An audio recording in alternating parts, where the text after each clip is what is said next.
तुम कथा सुधारी। सतनाम श्री वाहिगुरु साहिब जीओ। दोहरा पैड़ा मुखा सिख हो तुम श्री सतगुर के पास।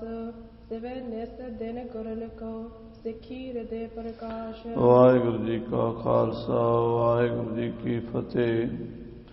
गुरु महाराज की साजी नवाजी हुई गुरु खालसा साध संगत जी, आप जी अत्यंत वडभागे हो जो कि गुरु की पावन पवित्र हजूरी च हाजरियां भर के अमृतमयी गुरु की पवित्र पावन गुरबाणी का पाठ कीर्तन हरि जस सरवण कर रहे हो। सोदर राज साहब जी के पाठ उपरंत भाई साहब भाई जरनैल सिंह जी के जथे पासों कीर्तन का आनंद माणिया है। आओ हुण लड़ीवार गुर इतिहास की जो कथा चल रही है, धन गुरु अर्जन देव जी महाराज ने अपने साहिबजादे गुरु हरगोबिंद साहब जी को विद्या पढ़न पाया।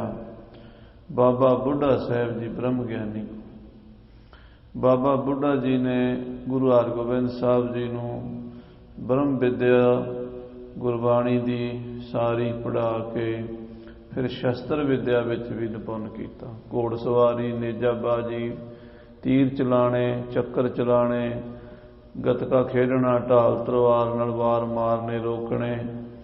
इसे तरह घोड़े ते दौड़दे होया दुश्मन नूं गोली का निशाना या तीर का निशाना मारना, घोड़े नूं किस तरह टपाना कंधां तों नहरां तों, ये सारी विद्या जंग की जिहड़ी है वो बाबा बुढ़ा साहब जी सिखा रहे।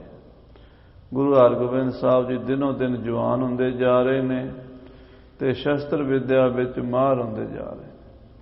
ते ये विद्या गुरु हरगोबिंद साहब जी तो पंथ में शुरू हुई, बाबा बुढ़ा साहब जी ने शुरू कराई है। तो महाराज साहब जी ने बाबा बुढ़ा जी ने यह वार दिता सी कि तुहाडे नाम ते बुढ़ा दल चलेगा। जदों गुरु हरगोबिंद साहब ग्वालियर के किले तो बाहर आए सन, शस्त्र विद्या जिहड़ी है वह बाबा बुढ़ा साहब जी तो आरंभ होंदी है। बाबा बुढ़ा साहब ब्रह्म ज्ञानी समदर्शी महापुरुष, उन्हां दी कथा उन्हां दे प्रसंग आपां सुने हन। हुण अगे गुरु अर्जन देव जी महाराज दे दरबार विच आनंद सिख किस नूं कहंदे हन, आनंद सिੱਖੀ की हुंदी है, ਇਹਦੀ एग्जैम्पल ਇਹਦੀ उदाहरण पेश हो रही है। साखी आ रही इतिहास की, सुनिए प्यार नाल आखिए सतनाम श्री वाहिगुरु साहिब जी। सतनाम श्री वाहिगुरु साहिब जी। महाराज का एक सिख सी भाई पैड़ा, ते भाई पैड़ा मोखा उसका नाम सीगा। एक तो पैड़ा मोखा होया गुरु नानक देव जी के समय, एक पैड़ा मोखा गुरु अर्जन देव जी के समय होया। हाँ जी, श्री सतगुर के पास गुरु महाराज साहब जी दे गुरु अर्जन देव जी के कोल भी एक भाई पैड़ा मोखा उसकी जाति सी, खत्रियां की एक बरादरी है मोखा। मोखा गोद का भाई पैड़ा गुरु अर्जन देव जी का सिख होया। हाँ जी, भाई पैड़ा मोखा दिन रात गुरु साहब की सेवा करता सी। दिन रात कदी भांडे बांझने, कदी झाड़ू फेरना, कदी पखा झलना, कदी पानी ढोना, कदी आटा गुन्नना, कदी चुल्हे दे विच लकड़ां अग बालनी, कदी लकड़ां पाड़नियां। जिहड़ी सेवा होवे दौड़ दौड़ के करदा सी। हाँ जी, ਉਹਦੇ मन च गुरसिੱਖੀ का बहुत ज़्यादा प्रकाश हो चुका सी। गुरसिੱਖੀ की समझ सेवा करके ही आउंदी है। जिन्ना चਿਰ ਆਪਾਂ सेवा नहीं करते और सिमरन नहीं करते, सिੱਖੀ का प्रकाश नहीं पता लगता। सेवा करके तो सिमरन करके सिੱਖੀ का पता लगता। उदां दे ਆਪਾਂ सारे सिखां दे घर जम्मे आ, सिख बने आ, पर इदां सिੱਖੀ का पता नहीं लगता।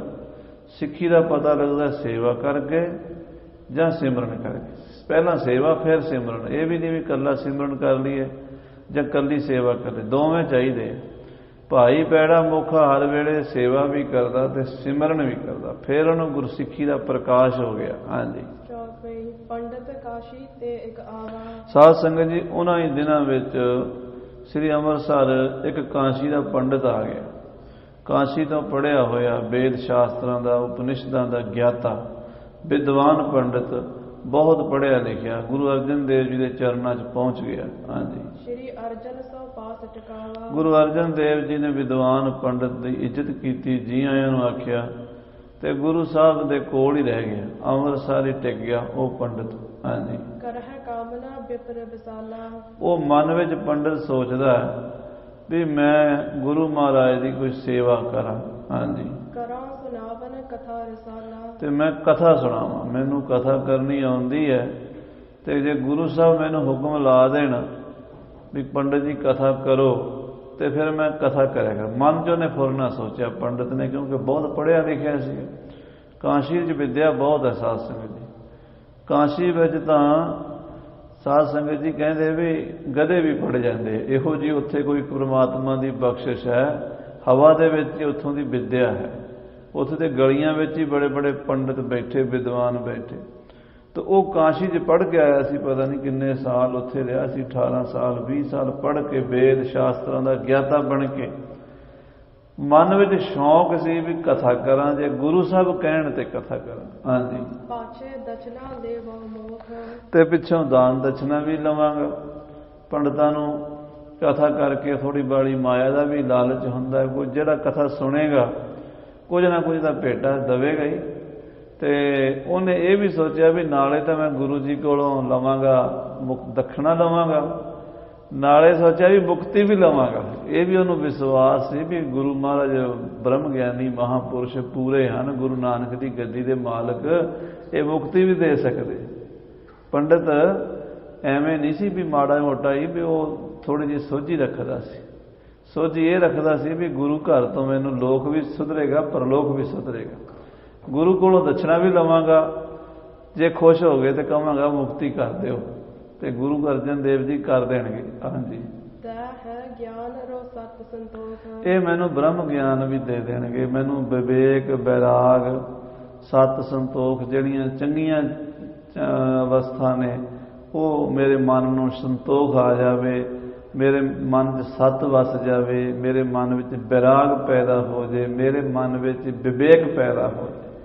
ਇਹ ਗੁਰੂ ਸਾਹਿਬ ਕੋਲੋਂ ਮੰਗਾਂਗਾ ਤੇ ਗੁਰੂ ਸਾਹਿਬ ਕਿਰਪਾ ਕਰ ਦੇਣਗੇ। ਪਰ ਕੋਈ ਸੇਵਾ ਤਾਂ ਕਰਾਂ, ਪਹਿਲਾਂ ਮੈਂ ਮਹਾਰਾਜ ਦੇ ਦਰਬਾਰ 'ਚ ਕਥਾ ਕਰਾਂ, ਤੇ ਮਹਾਰਾਜ ਕਥਾ ਤੇ ਰੀਝ ਕੇ ਫਿਰ ਮੇਰੀ ਮੁਕਤੀ ਕਰ ਦੇਣਾ। ਇਹ ਉਸ ਪੰਡਿਤ ਨੇ ਸੋਚਿਆ। ਹਾਂਜੀ, ਤੇਜ ਮਨ ਕੀ ਸਗਰੀ ਗੁਰ ਜਾਨੀ। ਤੇ ਗੁਰੂ ਅਰਜਨ ਦੇਵ ਜੀ ਘਟ ਘਟ ਕੇ ਅੰਤਰ ਕੀ ਜਾਣਤ, ਭਲੇ ਬੁਰੇ ਕੀ ਪੀਰ ਪਛਾਣ। ਉਹਦੇ ਮਨ ਦੀ ਸਾਰੀ ਜਾਣ ਗਏ ਸੱਚੇ ਪਾਤਸ਼ਾਹ ਜੀ। ਰਾਖਿਓ ਨਿਕਟ ਰਹਿਓ ਸੁਖ ਮਾਨੀ। ਤੇ ਮਹਾਰਾਜ ਨੇ ਉਹਨੂੰ ਆਪਣੇ ਕੋਲ ਹੀ ਰੱਖ ਲਿਆ। ਪੰਡਿਤ ਜੀ ਸਾਡੇ ਕੋਲ ਹੀ ਰਹੋ, ਇੱਥੇ ਤੁਹਾਨੂੰ ਕੋਈ ਕਮੀ ਨਹੀਂ। ਲੰਗਰ ਪ੍ਰਸ਼ਾਦਾ ਗੁਰੂ ਕਾ ਵਰਤ ਛਕੋ, ਤੇ ਨਾਮ ਜਪੋ, ਤੇ ਕਥਾ ਸੁਣਾਓ ਸਾਨੂੰ। ਹਾਂਜੀ, ਕੇਤਕ ਬਾਸ ਬਿਤੇ ਜਬ ਪਾਸਾ। ਸੇਵਾ ਕਰਦੇ ਨੂੰ ਪੰਡਿਤ ਨੂੰ ਕੋਲ ਰਹਿੰਦੇ ਕੁਝ ਮਹੀਨੇ ਬੀਤ ਗਏ। ਮਹਾਰਾਜ ਦਾ ਸੁਭਾਅ ਵੇਖਿਆ, ਉਹਦੀ ਰਹਿਣੀ ਬਹਿਣੀ ਵੇਖੀ। ਹਾਂਜੀ, ਤੁਸੀਂ ਮਨੋਰਥ ਕੀ ਧਰ ਆਸਾ। ਉਹਦੇ ਮਨ 'ਚ ਕੋਈ ਮਨੋਰਥ ਸੀ ਵੀ ਗੁਰੂ ਸਾਹਿਬ ਕਥਾ ਨਹੀਂ ਕਹਿਣਗੇ ਮੈਨੂੰ, ਜਦੋਂ ਕਹਿਣਗੇ ਤਾਂ ਹੀ ਕਰਾਂਗਾ, ਬਿਨਾਂ ਕਿਹਾ ਤਾਂ ਕਥਾ ਕਰ ਨਹੀਂ ਸਕਦਾ। ਆਪਣੇ ਆਪ ਥੋੜਾ ਬਹਿ ਜਾਏਗਾ ਵੀ ਮੈਂ ਕਥਾ ਸੁਣਾਉਣਾ, ਸੁਣੋ, ਵੀ ਗੁਰੂ ਸਾਹਿਬ ਕਹਿਣਗੇ ਤਾਂ ਹੀ ਸੁਣਾਣੀ।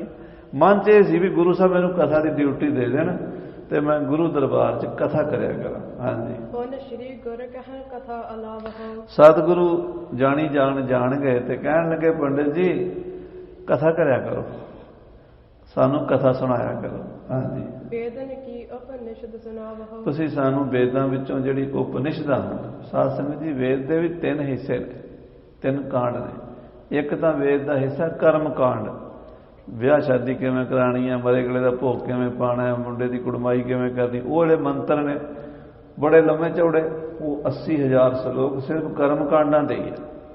16,000 ਸਲੋਕ ਜਿਹੜਾ ਹੈ ਵੇਦ ਦਾ, ਉਹ ਭਗਤੀ ਦਾ ਹੈ, ਉਪਾਸਨਾ ਦਾ ਹੈ। 4,000 ਸਲੋਕ ਜਿਹੜਾ ਹੈ ਉਹ ਬ੍ਰਹਮ ਗਿਆਨ ਦਾ ਹੈ, ਜਿਹਦੇ 'ਚ ਆਤਮਾ ਤੇ ਪ੍ਰਮਾਤਮਾ ਦੀ ਗੱਲ ਹੈ, ਬਾਕੀ ਕੋਈ ਗੱਲ ਨਹੀਂ। ਮਹਾਰਾਜ ਕਹਿੰਦੇ ਸਿਰਫ ਉਹ ਹੀ ਜਿਹੜਾ ਮੱਖਣ ਹੈ ਉਹ ਹੈ ਉਪਨਿਸ਼ਦਾਂ ਵਿੱਚ। 108 ਉਪਨਿਸ਼ਦਾਂ ਨੇ, ਜਿਨ੍ਹਾਂ 'ਚੋਂ 11 ਮੁੱਖ ਨੇ। ਮਹਾਰਾਜ ਕਹਿੰਦੇ ਸਾਨੂੰ ਉਪਨਿਸ਼ਦਾਂ ਦੀ ਕਥਾ ਪੰਡਿਤ ਜੀ ਸੁਣਾਓ। ਹਾਂਜੀ, ਤੇਜ ਸੁਨ ਹਰਖਿਓ ਲਾਗਿਓ ਕਰਨੇ। ਪੰਡਿਤ ਵੀ ਇਹੀ ਚਾਹੁੰਦਾ ਸੀ ਵੀ ਮਹਾਰਾਜ ਆਪੇ ਕਹਿਣ, ਫਿਰ ਮੈਂ ਉਹ ਕਥਾ ਸੁਣਾਵਾਂ। ਖੁਸ਼ ਬੜਾ ਹੋਇਆ, ਪੜ੍ਹਿਆ ਬਹੁਤ ਸੀਗਾ, ਤੇ ਗੁਰੂ ਸਾਹਿਬ ਦੇ ਦਰਬਾਰ 'ਚ ਉਪਨਿਸ਼ਦਾਂ ਦੀ ਕਥਾ ਸ਼ੁਰੂ ਕਰ ਦਿੱਤੀ। ਹਾਂਜੀ, ਬ੍ਰਹਮ ਰੂਪ ਕੋ ਜਿਸ ਮਹਿ ਨਿਰਣੇ। ਕਥਾ ਆਮ ਨਹੀਂ ਸੀ, ਕਥਾ ਕਹਾਣੀਆਂ ਜਿਹੜੀਆਂ ਆਮ ਪੰਡਤ ਕਰੀ ਜਾਂਦੇ, ਉਹ ਕਥਾ ਸੀ ਜਿਹ 'ਚ ਬ੍ਰਹਮ ਦਾ ਨਿਰਣਾ ਹੁੰਦਾ ਹੈ। ਆਤਮਾ ਕੀ ਹੈ, ਆਤਮਾ ਦਾ ਪਰਮਾਤਮਾ ਦਾ ਸੰਬੰਧ ਕੀ ਹੈ, ਜੀਵ ਕਿਵੇਂ ਬਣਦਾ ਹੈ, ਮਨ ਕੀ ਹੈ, ਬੁੱਧੀ ਕੀ ਹੈ, ਜਾਗਰਤ ਅਵਸਥਾ ਕਿਸ ਨੂੰ ਕਹਿੰਦੇ ਨੇ, ਸੁਪਨ ਅਵਸਥਾ ਕੀ ਹੁੰਦੀ ਹੈ, ਸੁਖੋਪਤੀ ਅਵਸਥਾ ਕੀ ਹੁੰਦੀ ਹੈ, ਮੂਰਛਾ ਕੀ ਹੁੰਦੀ ਹੈ, ਤੇ ਇਹਨਾਂ ਨਾਲ ਆਤਮਾ ਦਾ ਸੰਬੰਧ ਕੀ ਹੈ। ਇਹਨਾਂ ਗੱਲਾਂ ਦਾ ਨਿਰਣਾ ਜਿਹੜਾ ਗ੍ਰੰਥਾਂ ਵਿੱਚ ਹੈ, ਉਹਨਾਂ ਉਪਨਿਸ਼ਦਾਂ ਦੀ ਕਥਾ ਪੰਡਿਤ ਜੀ ਕਰਨ ਲੱਗ ਪਏ। ਹਾਂਜੀ, ਕਥਾ ਹੋਤ ਨਿਤਨੇਮ ਧਰਾਈ। ਨਿਤਨੇਮ ਦੇ ਨਾਲ ਕਥਾ ਹੁੰਦੀ, ਗੁਰੂ ਸਾਹਿਬ ਆਪ ਬੈਠ ਜਾਂਦੇ ਕਥਾ ਸੁਣਨ। ਬੜੇ ਬੜੇ ਸਾਧੂ ਗੁਰਸਿੱਖ, ਨਾਮ ਰਸੀਏ, ਬ੍ਰਹਮ ਗਿਆਨੀ, ਬਾਬਾ ਬੁੱਢਾ ਸਾਹਿਬ ਜੀ ਵਰਗੇ, ਭਾਈ ਗੁਰਦਾਸ ਜੀ ਵਰਗੇ ਗੁਰਸਿੱਖ ਕਥਾ ਸੁਣਦੇ ਬੈਠ ਕੇ। ਹਾਂਜੀ, ਇੱਕ ਦਿਨ ਆਇਓ ਸਾਲੋ ਭਾਈ।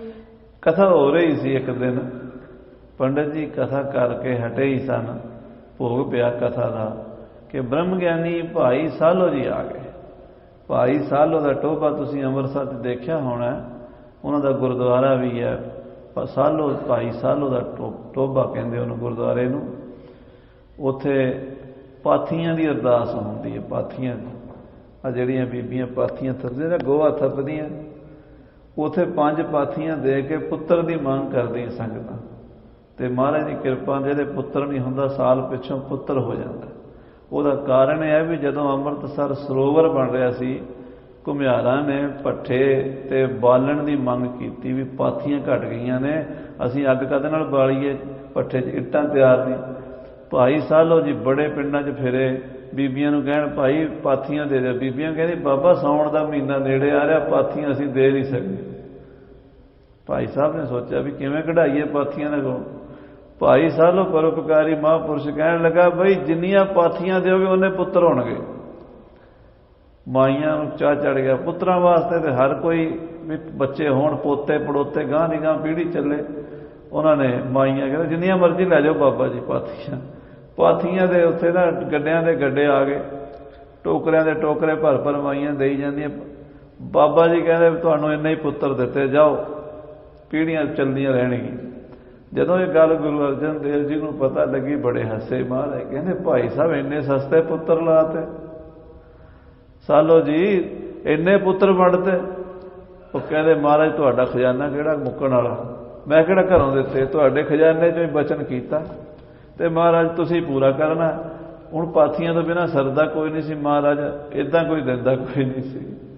ਮਹਾਰਾਜ ਕਹਿੰਦੇ ਚੰਗਾ ਭਾਈ ਸਾਹਿਬ, ਤੁਹਾਡੇ ਗੁਰਦੁਆਰੇ 'ਚ ਸੰਗਤਾਂ ਪਾਥੀਆਂ ਚੜਾਇਆ ਕਰਨਗੀਆਂ ਤੇ ਅਰਦਾਸ ਪੂਰੀ ਹੋਇਆ ਕਰੇਗੀ। ਅੱਜ ਵੀ ਤੁਸੀਂ ਚਲੇ ਜਾਓ ਉੱਥੇ ਪਾਥੀਆਂ 5 ਦਿਨ ਕੋਈ ਪਿੰਡੋਂ ਬਣਾ ਕੇ ਲੈ ਜਾਂਦਾ, ਕੋਈ ਉੱਥੇ ਵਿਕਦੀਆਂ, ਉੱਥੋਂ ਲੈ ਕੇ ਅਰਦਾਸ ਕਰਦੇ। ਆਉਂਦੇ ਸਾਲ ਨੂੰ ਮਹਾਰਾਜ ਕਿਰਪਾ ਕਰਕੇ ਪੁੱਤਰ ਦੀ ਦਾਤ। ਭਾਈ ਸਾਲੋ ਦਾ ਟੋਭਾ ਗੁਰਦੁਆਰਾ ਸ੍ਰੀ ਅੰਮ੍ਰਿਤਸਰ ਦੇ ਵਿੱਚ ਤੁਸੀਂ ਪੁੱਛ ਲੈਣਾ, ਗੁਰੂ ਦੇ ਮਹਿਲਾਂ ਦੇ ਲਾਗੇ, ਕਿਲ੍ਹਾ ਲੋਹਗੜ੍ਹ ਦੇ ਲਾਗੇ। ਭਾਈ ਸਾਲੋ ਦੀ ਦੂਜੀ ਯਾਦਗਾਰ ਲਾਚੀ ਬੇਰੀ ਦਰਸ਼ਨੀ ਡਿਉਢੀ ਦੇ ਨਾਲ, ਜਿੱਥੇ ਭਾਈ ਸੁੱਖਾ ਸਿੰਘ ਤੇ ਮਤਾਬ ਸਿੰਘ ਨੇ ਘੋੜੇ ਬੰਨੇ ਸੀ ਨਾ, ਉਹਦਾ ਗੁਰਦੁਆਰੇ ਦਾ ਨਾਮ ਹੈ ਗੁਰਦੁਆਰਾ ਲਾਚੀ ਬੇਰ। ਛੋਟਾ ਜਿਹਾ ਕਮਰਾ ਹੈ, ਉੱਥੇ ਗੁਰੂ ਗ੍ਰੰਥ ਸਾਹਿਬ ਦਾ ਪ੍ਰਕਾਸ਼ ਹੁੰਦਾ, ਹਰ ਵੇਲੇ ਅਖੰਡ ਪਾਠ ਚੱਲਦਾ। ਦਰਸ਼ਨੀ ਡਿਉਢੀ ਦੇ ਹਰਿਮੰਦਰ ਸਾਹਿਬ ਦੇ ਜਦੋਂ ਆਪਾਂ ਬਾਹਰ ਨਿਕਲੀਏ ਨਾ, ਕੜਾਹ ਪ੍ਰਸ਼ਾਦ ਦੀ ਦੇਗ ਉੱਥੋਂ ਹੀ ਮਿਲਦੀ। ਉਹਨੂੰ ਕਹਿੰਦੇ ਗੁਰਦੁਆਰਾ ਲਾਚੀ ਬੇਰ। ਬੇਰੀ ਹੈ, ਬੇਰੀ ਦੇ ਨਾਲ ਇੱਕ ਕਮਰਾ, ਕਮਰੇ ਦੇ ਵਿੱਚ ਪ੍ਰਕਾਸ਼, ਉਹ ਵੀ ਭਾਈ ਸਾਲੋ ਜੀ ਦਾ ਸਥਾਨ ਹੈ। ਉੱਥੇ ਭਾਈ ਸਾਲੋ ਬ੍ਰਹਮ ਗਿਆਨੀ ਜੀ ਬਹਿ ਕੇ ਸਰੋਵਰ ਦੀ ਸੇਵਾ ਦੀ ਦੇਖ ਰੇਖ ਕਰਦੇ ਹੁੰਦੇ। ਇੱਕ ਪਾਸੇ ਬਾਬਾ ਬੁੱਢਾ ਜੀ ਬਹਿੰਦੇ ਸੀ, ਇੱਕ ਪਾਸੇ ਭਾਈ ਸਾਲੋ ਜੀ ਬਹਿੰਦੇ ਸੀ, ਇੱਕ ਪਾਸੇ ਭਾਈ ਭਗਤੂ ਸਾਹਿਬ ਜੀ ਬਹਿੰਦੇ ਸੀ, ਇੱਕ ਪਾਸੇ ਪੰਜਵੇਂ ਪਾਤਸ਼ਾਹ ਬਹਿੰਦੇ ਸੀ। ਇਸ ਤਰ੍ਹਾਂ ਸਰੋਵਰ ਦੀ ਸੇਵਾ ਕਰਾਇਆ ਕਰਦੇ ਸੀ। ਸੋ ਸਾਧ ਸੰਗਤ ਜੀ, ਭਾਈ ਸਾਲੋ ਜੀ ਉਸ ਟਾਈਮ ਦਰਬਾਰ 'ਚ ਪਹੁੰਚੇ ਨੇ ਜਦੋਂ ਪੰਡਿਤ ਜੀ ਕਥਾ ਕਰਕੇ ਹਟੇ। ਅਜੇ ਪੰਡਿਤ ਜੀ ਆਪਣੀ ਪੋਥੀ ਬੰਦ ਕਰ ਰਹੇ ਨੇ ਤੇ ਸੰਗਤ ਬੈਠੀ ਹੈ, ਦੇਗ ਕੜਾਹ ਪ੍ਰਸ਼ਾਦ ਦੀ ਵਰਤਣੀ ਹੈ। ਭਾਈ ਸਾਲੋ ਨੇ ਆ ਕੇ ਗੁਰੂ ਅਰਜਨ ਦੇਵ ਜੀ ਨੂੰ ਮੱਥਾ ਟੇਕਿਆ। ਅਨੰਨ ਹੋਏ ਗੁਰ ਪਗ ਲਪਟਾਨਾ। ਬੜੀ ਭਾਵਨਾ ਨਾਲ ਲਿਵਲੀਨ ਹੋ ਕੇ ਭਾਈ ਸਾਹਿਬ ਸਾਲੋ ਜੀ ਚਰਨਾਂ ਤੇ ਝੁਕੇ ਨੇ ਤੇ ਉਹਨਾਂ ਨੇ ਆਪਣਾ ਮੱਥਾ ਗੁਰੂ ਅਰਜਨ ਸਾਹਿਬ ਦੇ ਚਰਨਾਂ ਨਾਲ ਲਾਇਆ ਹੈ। ਹਾਂਜੀ, ਅਤ ਆਦਰਤ ਹੈ ਸ੍ਰੀ ਗੁਰ ਠਾਨਾ। ਤੇ ਸਤਿਗੁਰਾਂ ਨੇ ਉਹਨਾਂ ਦੇ ਦੋਵੇਂ ਹੱਥ ਫੜ ਕੇ ਨਾ ਘੁੱਟ ਲਏ ਤੇ ਬਹੁਤ ਹੀ ਆਦਰ ਕੀਤਾ ਭਾਈ ਸਾਲੋ ਜੀ ਦਾ। ਆਓ ਭਾਈ ਸਾਹਿਬ ਜੀ ਜੀ ਆਇਆਂ। ਹਾਂਜੀ, ਸਾਲੋ ਹੈ ਮੁਝ ਪਰਮ ਪਿਆਰਾ। ਮਹਾਰਾਜ ਖੁਸ਼ ਹੋ ਕੇ ਕਹਿੰਦੇ ਭਾਈ ਸਾਲੋ ਤੇ ਸਾਡੀ ਜਾਨ ਹੈ, ਸਾਲੋ ਤੇ ਸਾਨੂੰ ਬਹੁਤ ਪਿਆਰਾ ਹੈ, ਸਾਲੋ ਦਾ ਸਾਡਾ ਬਹੁਤ ਪ੍ਰੇਮੀ ਸਿੱਖ ਹੈ। ਭਾਰੀ ਸੰਗਤ ਵਿੱਚ ਸਾਰੀ ਸੰਗਤ ਸੁਣ ਰਹੀ, ਉਹ ਪੰਡਿਤ ਜੀ ਵੀ ਸੁਣ ਰਹੇ, ਕਥਾਵਾਚਕ ਜਿਹੜੇ ਮਹਾਰਾਜ ਕੋਲ ਰੋਜ਼ ਕਥਾ ਕਰਦੇ, ਪੰਡਿਤ ਜੀ ਸੁਣ ਰਹੇ ਆ। ਤੇ ਪਤਾ ਨਹੀਂ ਗੁਰੂ ਜੀ ਨੇ ਪੰਡਿਤ ਜੀ ਨੂੰ ਹੀ ਸੁਣਾਉਣਾ ਹੋਣਾ, ਕੋਈ ਲੀਲਾ ਸੀ ਗੁਰੂ ਦੀ। ਗੁਰੂ ਸਾਹਿਬ ਦੇ ਮੁਖ ਤੋਂ ਬਚਨ ਨਿਕਲ ਰਹੇ, ਸੁਭਾਵਿਕ ਹੀ ਨਿਕਲ ਰਹੇ। ਕਹਿੰਦੇ ਭਾਈ ਸਾਲੋ ਸਾਨੂੰ ਜਾਨ ਤੋਂ ਪਿਆਰਾ, ਭਾਈ ਸਾਲੋ ਸਾਡਾ ਆਨੰਦ ਸਿੱਖ ਹੈ। ਹਾਂਜੀ, ਆਨੰਦ ਭਗਤ ਗੁਰਮੁਖ ਉਚਾਰਾ। ਭਾਈ ਸਾਲੋ ਸਾਡਾ ਆਨੰਦ ਭਗਤ ਹੈ। ਆਨੰਦ ਦਾ ਮਤਲਬ ਹੁੰਦਾ ਵੀ ਉਹਦੇ ਵਰਗਾ ਹੋਰ ਕੋਈ ਨਹੀਂ। ਆਖੋ ਸ੍ਰੀ ਵਾਹਿਗੁਰੂ। ਅਨ ਨਾ, ਅਨ ਮੈਨੇ ਹੋਰ, ਨਾ ਮੈਨੇ ਨਹੀਂ, ਜਿਹਦੇ ਵਰਗਾ ਹੋਰ ਕੋਈ ਨਹੀਂ। ਕਹਿੰਦੇ ਸਾਡਾ ਆਨੰਦ ਭਗਤ ਹੈ, ਇਹਦੇ ਵਰਗਾ ਸਿੱਖ ਸਾਨੂੰ ਕੋਈ ਹੋਰ ਨਜ਼ਰ ਨਹੀਂ ਆਉਂਦਾ। ਇਦਾਂ ਬੜੀ ਭਾਵਨਾ ਨਾਲੇ ਬਚਨ ਕਹੇ ਪਾਤਸ਼ਾਹ ਨੇ, ਖੁਸ਼ ਹੋ ਗਏ। ਹਾਂਜੀ, ਸੁਨ ਆਨੰਦ ਬਚ ਕਰਤੇ ਪੰਡਤ। ਜਦੋਂ ਮਹਾਰਾਜ ਨੇ ਕਿਹਾ ਨਾ ਆਨੰਦ ਸਿੱਖ ਹੈ ਸਾਡਾ, ਧੰਨ ਗੁਰੂ ਅਰਜਨ ਦੇਵ ਜੀ ਨੇ, ਉਹ ਪੰਡਤ ਦੇ ਕੰਨੀ ਆਵਾਜ਼ ਪਈ। ਹਾਂਜੀ, ਹਮ ਹੈ ਅਨੰਦਤਾ ਕਹਿਓ ਨਹਿ ਪੰਡਤ। ਵਿਦਿਆ ਦਾ ਹੰਕਾਰ ਹੁੰਦਾ ਪੰਡਤਾਂ ਚ, ਕਥਾਵਾਚਕਾਂ ਚ, ਗਿਆਨੀਆਂ ਚ। ਉਹ ਆ ਗਿਆ, ਮਨ ਚ ਆਇਆ ਮੈਂ 4 ਵੇਦਾਂ ਦਾ ਪੰਡਿਤ ਆ। ਮੈਨੂੰ ਤੇ ਕਦੀ ਆਨੰਦ ਕਿਹਾ ਕੋਈ ਨਹੀਂ। ਮੈਂ 4 ਵੇਦ ਪੜ੍ਹਿਆ, ਗੁਰੂ ਅਰਜਨ ਦੇਵ ਜੀ ਦੇ ਦਰਬਾਰ 'ਚ ਮੈਂ ਕਥਾ ਕਰਦਾ, ਮੈਨੂੰ ਨਹੀਂ ਕਦੀ ਕਿਹਾ ਵੀ ਆਨੰਦ ਹੈ। ਆਹ ਇੱਕ ਸਿੱਧਾ ਜਿਹਾ ਸਾਦੇ ਜਿਹੇ ਕੱਪੜੇ ਪਾਏ, ਰੁਲਿਆ ਖੁਲਿਆ ਜਿਹਾ ਸਿੱਖ ਹੈ, ਇਹਨੂੰ ਗੁਰੂ ਅਰਜਨ ਦੇਵ ਜੀ ਕਹਿੰਦੇ ਸਾਡਾ ਆਨੰਦ ਸਿੱਖ ਹੈ। ਇਹ ਗੱਲ ਪੰਡਤ ਦੇ ਮਾਈਂਡ 'ਚ ਆ ਗਈ। ਹਾਂਜੀ, ਵੇਦ ਸਿਧਾਂਤ ਕਥਾ ਜੋ ਸੁਣਾਵੇ। ਮੈਂ ਵੇਦ ਪੜ੍ਹਿਆ ਹੋਇਆ, ਮੈਂ ਸ਼ਾਸਤਰ ਪੜ੍ਹਿਆ, ਮੈਂ ਐਡੀ ਕਥਾ ਕਰਦਾ, ਮੈਂ ਇੰਨਾ ਵਿਦਵਾਨ, ਕਥਾ ਰੋਜ਼ ਗੁਰੂ ਜੀ ਨੂੰ ਸੁਣਾਨਾ। ਮੇਰੇ ਤੇ ਕਦੀ ਐਨੇ ਖੁਸ਼ ਨਹੀਂ ਹੋਏ, ਮੈਨੂੰ ਕਦੀ ਇੰਨਾ ਵਚਨ ਨਹੀਂ ਕਿਹਾ ਵੀ ਪੰਡਤ ਜੀ ਤੂੰ ਬੜਾ ਸਾਡਾ ਆਨੰਦ ਪੰਡਤ ਹੈ। ਸਿੱਖ ਨੂੰ ਕਹਿਦਾ ਵੀ ਮੇਰਾ ਆਨੰਦ ਸਿੱਖ ਹੈ, ਯਾਨੀ ਮੇਰੇ ਨਾਲੋਂ ਉਸ ਸਿੱਖ ਦੀ ਵੈਲਿਊ ਗੁਰੂ ਨੇ ਜ਼ਿਆਦਾ ਪਾ ਦਿੱਤੀ। ਹਾਂਜੀ, ਕਦੀ ਗੁਰੂ ਜੀ ਨੇ ਮੈਨੂੰ ਤੇ ਆਨੰਦ ਕਿਹਾ ਹੀ ਨਹੀਂ। ਹਾਂਜੀ, ਪੰਡਤ ਮਨ ਮਹਿ ਐਸ ਵਿਚਾਰੀ। ਇਸ ਤਰ੍ਹਾਂ ਪੰਡਤ ਦੇ ਮਨ 'ਚ ਸ਼ੰਕਾ ਆ ਗਿਆ, ਵਿਚਾਰ ਆ ਗਈ।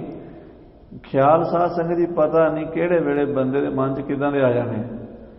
ਕਈ ਵਾਰੀ ਆਪਾਂ ਗੁਰੂ ਘਰ 'ਚ ਬੈਠੇ ਹੁੰਦੇ ਹਾਂ, ਬੜੇ ਚੰਗੇ ਖਿਆਲ ਆਉਂਦੇ, ਕਈ ਇੱਥੇ ਬੈਠੇ ਮਾੜੇ ਖਿਆਲ ਆ ਜਾਂਦੇ, ਕੋਈ ਪਤਾ ਨਹੀਂ ਕੀ ਆਉਣਾ, ਕਿਸ ਵੇਲੇ ਕਿਹੜੀ ਲੜੀ ਚੱਲ ਜਾਣੀ ਖਿਆਲਾਂ ਦੀ। ਪੰਡਤ ਦੇ ਮਨ 'ਚ ਖਿਆਲ ਆ ਗਿਆ ਵੀ ਗੁਰੂ ਅਰਜਨ ਦੇਵ ਜੀ ਦੇ ਦਰਬਾਰ 'ਚ ਮੈਂ ਕਥਾ ਕਰਾਂ, ਐਡਾ ਵਿਦਵਾਨ ਮੈਂ ਪੰਡਤ, ਮੈਨੂੰ ਤਾਂ ਇੰਨਾ ਨਹੀਂ ਕਿਹਾ ਕਦੀ ਆਨੰਦ। ਉਹ ਇੱਕ ਸਿੱਖ ਹੁਣੇ ਆਇਆ ਬਾਹਰੋਂ, ਪਤਾ ਨਹੀਂ ਕਿੱਥੋਂ ਆਇਆ, ਕੌਣ ਹੈ, ਤੇ ਗੁਰੂ ਅਰਜਨ ਦੇਵ ਕਹਿੰਦੇ ਸਾਲੋ ਸਾਡਾ ਆਨੰਦ ਸਿੱਖ ਹੈ। ਹਾਂਜੀ, ਇਹ ਮੈਨੂੰ ਕਿਵੇਂ ਪਤਾ ਲੱਗੇ ਬਈ ਮੇਰੇ ਨਾਲੋਂ ਸਿੱਖ ਜ਼ਿਆਦਾ ਆਨੰਦ ਨੇ।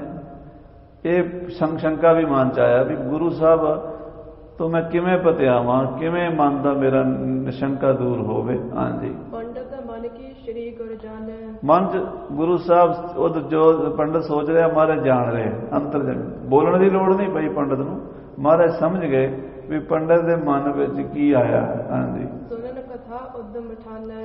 ਤੇ ਮਹਾਰਾਜ ਉਹਦੇ ਕੋਲ ਕਥਾ ਰੋਜ਼ ਸੁਣਦੇ, ਰੋਜ਼ ਕਥਾ ਕਰਦਾ ਵੀ ਹੈ, ਕਥਾ ਵੀ ਬੜੀ ਚੰਗੀ ਕਰਦਾ, ਵਿਦਵਾਨ ਵੀ ਬੜਾ ਹੈ, ਉਪਨਿਸ਼ਦਾਂ ਦੀ ਕਥਾ ਕਰਦਾ। ਸਾਰੀ ਉਪਨਿਸ਼ਦ ਸਾਧ ਸੰਗਤ ਜੀ ਬ੍ਰਹਮ ਗਿਆਨ ਹੈ, ਉਹਦੇ 'ਚ ਕੋਈ ਕਰਮ ਕਾਂਡਾਂ ਦੀ ਗੱਲ ਨਹੀਂ ਹੈ, ਉਹਦੇ 'ਚ ਸਿਰਫ ਆਤਮਾ ਤੇ ਪ੍ਰਮਾਤਮਾ ਦੀ ਗੱਲ। ਉਹ ਜਿਹੜੀ ਗੱਲਾਂ ਨੇ ਬੜੀਆਂ ਉੱਚੀਆਂ, ਉਹਦੀ ਕਥਾ ਕਰਦਾ ਹੈ। ਤੇ ਸਾਧ ਸੰਗਤ ਜੀ ਜਾਣੀ ਜਾਣ ਸਤਿਗੁਰੂ ਜਾਣ ਗਏ ਵੀ ਪੰਡਤ ਦੇ ਮਨ 'ਚ ਸ਼ੰਕਾ ਹੁਣ ਕੱਢਣਾ ਪੈਣਾ, ਇਹਦਾ ਸ਼ੰਕਾ ਕੱਢਣਾ ਪੈਣਾ।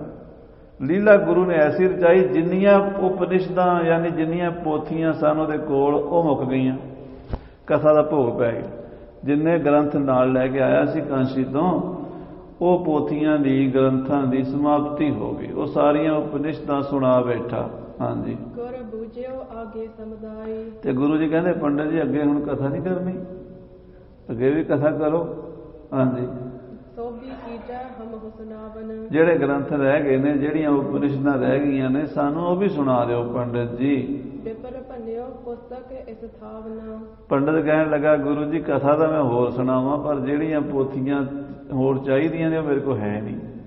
ਇੱਥੇ ਪੋਥੀਆਂ ਮੇਰੀਆਂ ਨਾਲ ਨਹੀਂ, ਜਿੰਨੀਆਂ ਮੈਂ ਲਿਆਇਆ ਸੀ ਨਾਲ ਮੈਂ ਚੁੱਕ ਸਕਦਾ ਸੀ, ਕਾਂਸ਼ੀ ਤੋਂ ਲਿਆਇਆ ਸੀ, ਉਹ ਮੈਂ ਸੁਣਾ ਬੈਠਾ। ਗਾਂ ਮੇਰੇ ਕੋਲ ਪੋਥੀ ਹੋਰ ਹੋਵੇ ਤੇ ਮੈਂ ਅਗਲੇ ਗ੍ਰੰਥ ਸੁਣਾਵਾਂ ਤੁਹਾਨੂੰ। ਹਾਂਜੀ, ਸਦਨ ਹਮਾਰੇ ਸਭ ਲਿਖਵਾਏ। ਮੇਰੇ ਘਰ ਪਈਆਂ ਪੋਥੀਆਂ ਕਾਂਸ਼ੀ ਦੇ ਵਿੱਚ ਲਿਖੀਆਂ ਪਈਆਂ ਗੁਰੂ ਜੀ, ਉਹ ਸਾਰੀਆਂ ਮੈਂ ਰੱਖੀਆਂ ਹੋਈਆਂ ਨੇ, ਸਾਰੇ ਗ੍ਰੰਥ ਮੇਰੇ ਕੋਲ ਹਨ, ਪਰ ਮੈਂ ਇੰਨੇ ਚੁੱਕ ਨਹੀਂ ਸੀ ਸਕਦਾ, ਜਿੰਨੇ ਕੁ ਮੈਂ ਚੁੱਕ ਸਕਦਾ ਸੀ ਮੈਂ ਲੈ ਆਇਆ ਸੀ। ਤੇ ਬਾਕੀ ਹੁਣ ਜੇ ਤੁਸੀਂ ਸੁਣਨਾ ਚਾਹੁੰਦੇ ਹੋ ਗੁਰੂ ਜੀ, ਤੇ ਉਹ ਫਿਰ ਪੋਥੀਆਂ ਮੈਨੂੰ ਮੰਗਵਾ ਦਿਓ ਤੇ ਫਿਰ ਮੈਂ ਕਥਾ ਕਰ ਸਕਦਾ। ਹੁਣ ਪੋਥੀਆਂ ਜਿਹੜੀਆਂ ਮੇਰੇ ਕੋਲ ਸੀ ਉਹ ਤਾਂ ਮੈਂ ਭੋਗ ਪਾ ਦਿੱਤਾ। ਹਾਂਜੀ, ਦੇਹੋ ਆਇਸ ਤਾਂ ਲੇਹੋ ਮੰਗਾਈ। ਜੇ ਤੁਸੀਂ ਆਗਿਆ ਕਰੋ ਗੁਰੂ ਜੀ ਤੇ ਮੈਂ ਪੋਥੀਆਂ ਹੋਰ ਮੰਗਵਾ ਲਵਾਂ। ਹਾਂਜੀ, ਸਤਿਗੁਰ ਕਹਿਓ ਅਨਾਵ ਹੋ ਸਾਰੀ। ਮਾਰੇ ਕਹਿੰਦੇ ਕੋਈ ਗੱਲ ਨਹੀਂ ਪੰਡਿਤ ਜੀ, ਜਿੰਨੀਆਂ ਪੋਥੀਆਂ ਚਾਹੀਦੀਆਂ ਮੰਗਾ ਲਓ, ਜਿੰਨੀਆਂ ਪੋਥੀਆਂ ਤੁਸੀਂ ਸਾਨੂੰ ਸੁਣਾ ਸਕਦੇ ਹੋ ਗ੍ਰੰਥ ਲਿਆਓ ਤੇ ਕਥਾ ਸੁਣਾ ਦਿਓ, ਅਸੀਂ ਸੁਣਾਂਗੇ। ਹਾਂਜੀ, ਉਪਨਿਸ਼ਦਾਂ ਪੁਨ ਕਰਹੁ ਉਚਾਰੀ। ਸਾਰੇ ਉਪਨਿਸ਼ਦ ਮੰਗਵਾ ਲਓ ਜਿੰਨੇ ਮਿਲ ਸਕਦੇ ਨੇ ਕਾਂਸ਼ੀ ਤੋਂ, ਤੇ ਲਿਆ ਕੇ ਗੁਰੂ ਦਰਬਾਰ ਵਿੱਚ ਸੁਣਾਓ। ਹਾਂਜੀ, ਸੁਨ ਦੇਜ ਨਿਜ ਸੁਤ ਲਗਿਓ ਪਠਾਵਨ। ਤੇ ਉਸ ਪੰਡਿਤ ਨੇ ਮਹਾਰਾਜ ਤੋਂ ਆਗਿਆ ਮਿਲ ਗਈ। ਉਹਦਾ ਮਤਲਬ ਸੀ ਵੀ ਰਸਤੇ ਦਾ ਖਰਚਾ ਪਾਣੀ ਵੀ ਗੁਰੂ ਸਾਹਿਬ ਦੇਣਗੇ, ਮਾਇਆ ਵੀ ਚਾਹੀਦੀ, ਇੰਨੀ ਦੂਰ ਜਾਣਾ ਕਾਂਸ਼ੀ ਤੋਂ ਅੰਮ੍ਰਿਤਸਰ ਲਗਭਗ 1000 ਕਿਲੋਮੀਟਰ ਤੋਂ ਜ਼ਿਆਦਾ ਪੈ ਜਾਂਦਾ, ਇੰਨਾ ਜਾਣਾ ਆਉਣਾ, ਤੇ ਉਹਦਾ ਖਰਚਾ ਪਾਣੀ ਗੁਰੂ ਸਾਹਿਬ ਨੇ ਕਹਿਤਾ ਵੀ ਅਸੀਂ ਦੇਾਂਗੇ, ਤੂੰ ਬੰਦਾ ਭੇਜ ਦੇ ਤੇ ਪੋਥੀਆਂ ਮੰਗਾ। ਪੰਡਿਤ ਨੇ ਕੀ ਕੀਤਾ, ਉਹਨੇ ਆਪਣੇ ਪੁੱਤਰ ਨੂੰ ਤਿਆਰ ਕਰ ਲਿਆ ਵੀ ਬੇਟਾ ਤੂੰ ਜਾ ਤੇ ਪੋਥੀਆਂ ਲੈ ਕੇ ਆ। ਹਾਂਜੀ, ਭਲੋ ਮਹੂਰਤ ਪੇਖ ਮਨ ਭਾਵਨ। ਚੰਗਾ ਕੋਈ ਮਹੂਰਤ ਵੇਖ ਕੇ, ਪੰਡਿਤ ਲੋਕ ਕੀ ਕਰਦੇ ਆ, ਕੋਈ ਵੀ ਕੰਮ ਕਰਨਾ ਪਹਿਲਾਂ ਮਹੂਰਤ ਵੇਖਦੇ, ਸਾਹਾ ਕੱਢਦੇ ਆ। ਵਿਆਹ ਸ਼ਾਦੀ ਕਰਨੀ ਹੋਵੇ, ਕੋਈ ਬੱਚੇ ਨੂੰ ਪੜ੍ਹਨੇ ਪਾਉਣਾ ਹੋਵੇ, ਕਿਤੇ ਯਾਤਰਾ ਤੇ ਜਾਣਾ ਹੋਵੇ, ਮਹੂਰਤ ਵੇਖਦੇ, ਉਹ ਟੇਵਾ ਲਾਉਂਦੇ ਵੀ ਕਿਹੜੇ ਦਿਨ। ਪੰਡਿਤ ਨੇ ਟੇਵਾ ਲਾਇਆ, ਮਹੂਰਤ ਕੱਢੀ। ਹਾਂਜੀ, ਪੂਜਾ ਕਰ ਗਣੇਸ਼ ਕੀ ਪਾਛੇ। ਪਹਿਲਾਂ ਗਣੇਸ਼ ਜੀ ਦੀ ਪੂਜਾ ਕੀਤੀ, ਪਹਿਲਾਂ ਉਹਨੇ ਟੇਵਾ ਲਾ ਕੇ ਦਿਨ ਕੱਢ ਕੇ ਫਿਰ ਗਣੇਸ਼ ਦੀ ਪੂਜਾ ਕੀਤੀ। ਹਾਂਜੀ, ਸਭ ਵਿਦ ਸ਼ੁਭ ਕਰ ਗਮਨਿਓ ਆਛੇ। ਅੱਛੀ ਤਰ੍ਹਾਂ ਉਹਨੇ ਫਲਾਣੇ ਦਿਨ ਵੀ ਯਾਤਰਾ ਸ਼ੁਰੂ ਹੋਣੀ ਚਾਹੀਦੀ ਹੈ, ਫਿਰ ਯਾਤਰਾ ਠੀਕ ਹੋਵੇਗੀ, ਫਲਾਣੇ ਟਾਈਮ ਤੇ ਹੋਣੀ ਚਾਹੀਦੀ ਹੈ, ਫਲਾਣੇ ਮਿੰਟ ਸਕਿੰਟ ਦਾ ਵੀ ਖਿਆਲ ਰੱਖਦੇ ਵੀ ਇੰਨੇ ਟਾਈਮ ਤੇ ਲਗਨ ਬਦਲ ਜਾਂਦੀ ਹੈ, ਇੰਨੇ ਸਮੇਂ ਚੰਗੀ, ਇੰਨੇ ਸਮੇਂ ਮਾੜੀ। ਉਹ ਸਾਰੀ ਵਿਚਾਰ ਕਰਕੇ ਪੰਡਿਤ ਨੇ ਆਪਣੇ ਪੁੱਤਰ ਨੂੰ ਕਾਂਸ਼ੀ ਵੱਲ ਤੋਰਿਆ। ਹਾਂਜੀ, ਲੈ ਕਰ ਗੁਰ ਤੇ ਖਰਚ ਸੋ ਪੰਥ। ਗੁਰੂ ਮਹਾਰਾਜ ਕੋਲੋਂ ਖਰਚਾ ਵੀ ਚੰਗਾ ਲਿਆ, ਮਾਇਆ ਵੀ ਲਈ, ਰਸਤੇ 'ਚ ਖਰਚਾ ਵੀ ਚਾਹੀਦਾ ਜੀ, ਰਸਤੇ 'ਚ ਰੁਕਣਾ, ਰੋਟੀ ਪਾਣੀ ਵੀ ਖਾਣੀ ਹੈ, ਸਫ਼ਰ ਕਰਨਾ, ਉੱਥੋਂ ਪੋਥੀਆਂ ਲੈ ਕੇ ਆਉਣੀਆਂ, ਵਾਹਵਾ ਪੈਸੇ ਮਹਾਰਾਜ ਗੁਰੂ ਅਰਜਨ ਦੇਵ ਜੀ ਨੇ ਦਿੱਤੇ। ਉਹ ਲੈ ਕੇ ਲੜਕਾ ਤੁਰ ਪਿਆ। ਹਾਂਜੀ, ਚੱਲਿਓ ਬਿਪਰ ਸਤ ਲੈ ਬੇ ਗ੍ਰੰਥ। ਬਾਹਮਣ ਦਾ ਪੁੱਤਰ ਕਾਂਸ਼ੀ ਤੋਂ ਪੋਥੀਆਂ ਲੈਣ ਦੀ ਜਦੋਂ ਚੱਲਿਆ, ਹਾਂਜੀ, ਕਰ ਸਨਮੁਖ ਹੋਏ ਦਾਏ ਬਾਏ। ਤੇ ਉਹਨੇ ਆਲੇ ਦੁਆਲੇ ਸੱਜੇ ਖੱਬੇ ਵੇਖਿਆ ਤੇ ਤੁਰ ਪਿਆ। ਜਦੋਂ ਘਰੋਂ ਨਿਕਲਿਆ, ਅਜੇ ਮੇਰਾ ਖਿਆਲ ਅੰਮ੍ਰਿਤਸਰ ਦੀ, ਸ੍ਰੀ ਦਰਬਾਰ ਸਾਹਿਬ ਅੰਮ੍ਰਿਤਸਰ ਦੀ ਹੱਦ ਹੀ ਟੱਪਿਆ ਸੀਗਾ, ਭਾਵ ਪਿੰਡੋਂ ਨਿਕਲਿਆ ਹੀ ਸੀ ਅਜੇ। ਹਾਂਜੀ, ਸ਼ਬਦ ਕਰਿਓ ਅਪਸ਼ਗਨ ਦਿਖਾਏ। ਖੋਤਾ ਹਿਣਕ ਪਿਆ, ਗਧੇ ਦੇ ਹਿਣਕਣ ਦੀ ਆਵਾਜ਼ ਪੰਡਿਤ ਦੇ ਮੁੰਡੇ ਦੇ ਕੰਨਾਂ 'ਚ ਪੈ ਗਈ। ਓਹੋ, ਇਹਦਾ ਅਪਸ਼ਗਨ ਹੋ ਗਿਆ, ਇਹ ਤੇ ਸਾਰਾ ਹੀ ਕੰਮ ਖਰਾਬ ਹੋ ਗਿਆ, ਹੁਣ ਤੇ ਯਾਤਰਾ ਵਿਘਨ ਪੈ ਜਾਏਗਾ। ਪੰਡਿਤ ਦਾ ਮੁੰਡਾ ਵਾਪਸ ਆ ਗਿਆ। ਹਾਂਜੀ, ਹਟ ਆਇਓ ਤਬ ਸ਼੍ਰੀ ਗੁਰ ਸੁਨਿਓ। ਉਹ ਪੰਡਿਤ ਦਾ ਮੁੰਡਾ ਅਜੇ ਅੱਧਾ ਮੀਲ ਨਹੀਂ ਸੀ ਗਿਆ ਘਰੋਂ, ਖੋਤੇ ਦੇ ਹਿਣਕਣ ਨਾਲ ਵਾਪਸ ਪਰਤਾ। ਜਦੋਂ ਪਤਾ ਲੱਗ ਗਿਆ ਗੁਰੂ ਅਰਜਨ ਦੇਵ ਜੀ ਨੇ ਵੀ ਉਹਦਾ ਮੁੰਡਾ ਤੇ ਵਾਪਸ ਆ ਗਿਆ, ਗਿਆ ਕੋਈ ਨਹੀਂ ਪੋਥੀਆਂ ਲੈਣ। ਗੁਰੂ ਸਾਹਿਬ ਸੁਣਿਆ ਜਦੋਂ। ਹਾਂਜੀ, ਬਿਪਰ ਬੁਲਾਏ ਬਾਕ ਬਰ ਭਲਿਓ। ਮਹਾਰਾਜ ਨੇ ਪੰਡਿਤ ਨੂੰ ਬੁਲਾ ਲਿਆ ਤੇ ਪੰਡਿਤ ਨੂੰ ਕਹਿਣ ਲੱਗੇ, ਪੰਡਿਤ ਜੀ ਕਾਕਾ ਤੁਹਾਡਾ ਪੋਥੀਆਂ ਲੈਣ ਕਿਉਂ ਨਹੀਂ ਗਿਆ? ਕਹਿੰਦਾ ਜੀ ਗਿਆ ਸੀ, ਘਰੋਂ ਨਿਕਲਿਆ ਸੀ, ਪਰ ਉਹ ਰਸਤੇ 'ਚ ਨਾ ਗਧਾ ਹਿਣਕ ਪਿਆ, ਗਧੇ ਦੇ ਹਿਣਕਣ ਕਰਕੇ ਗੁਰੂ ਜੀ ਸਾਨੂੰ ਉਲਟ ਅਪਸ਼ਗਨ ਨਜ਼ਰ ਆਇਆ, ਅਸੀਂ ਬੱਚਾ ਸਾਡਾ ਵਾਪਸ ਆ ਗਿਆ। ਮਹਾਰਾਜ ਕਹਿੰਦੇ ਪੰਡਿਤ ਜੀ ਤੁਸੀਂ ਇੰਨੇ ਟਾਈਮ ਵਧੀਆ ਪ੍ਰੋਗਰਾਮ ਨਿਯਤ ਕੀਤੇ ਵੀ ਇਸ ਟਾਈਮ ਤੇ ਲਗਨ ਮਹੂਰਤ ਸੋਧ ਕੇ फिर तुसी गणेश की पूजा भी की, सारे ग्रहां नूं मना के फिर लड़का तुरिया सी। सारे ग्रहां की पूजा, गणेश की पूजा नूं एक गधे ने कैंसल करता। सारी पूजा सारी जिहड़ी कीती कराई, इन्ना लगन वगैरह सोधिया, ते गधे ने सारे प्रोग्राम ते पानी फेरता। हाँ जी, भगत अनन कहावत पंडित। पंडित जी तुसी कहंदे सी ना, सोचदे सी भी मैनू अनन क्यों नहीं कहंदे ते सिखां नूं अनन क्यों कहंदे? सिखां नूं अनन क्यों कहंदे हो? तुहानूं अनन क्यों नहीं कहंदे? सुनो, तुसी अनन नहीं बन सकदे, तुहाडा निश्चा साडे ते एक विश्वास नहीं बनदा। तुसी कईयां ते विश्वास करदे हो, कईयां नूं मनांदे हो, ते फिर भी पूरा उहदे ते भी विश्वास नहीं करदे। गणेश की पूजा, ग्रहां की पूजा, लगन सोधिया, ज्योतिष का कितना काम किया तुसी, फिर मुंडा घरों तोरिया, ते उदों वड्डा तुहाडा विश्वास गधे ते हो गया भी वह सारियां दा कीता कराया गधे ने फेल करता। अपने च भी कई लोग इदां दे बड़े आखे जी बिल्ली रस्ता कट गई जी, कुछ पिछों छिक मारती किसी ने, ते जां कोई खाली भांडा लैके मिल गया, इदां दे मन दे विच वहम पा लैंदे। महाराज कहते पंडित जी तुसी कहंदे भी मैनू आनंद पंडित नहीं किया, अपने सिख नूं आनंद कहंदे। आनंद सिखां नूं तां कहंदे आ, सुन लै कहंदे। हाँ जी, खरते यात्रा की नस खंडित। पंडित जी तुहाडी सारी यात्रा खोते ने खंडित करती।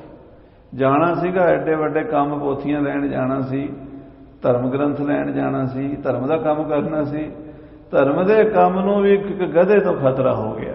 हाँ जी, गणपत आद पंचाग मनाए। तुसी पंचाग जिहड़े पंचांग ने ज्योतिष विद्या के हिसाब नाल वो सारी पूजा की, गणेश की पूजा की, सारे ग्रहां की पूजा की, सारियां दे मंत्र शन पढ़ के फिर तुसी मंत्रां दे नाल पूजा करके बच्चे नूं तोरिया।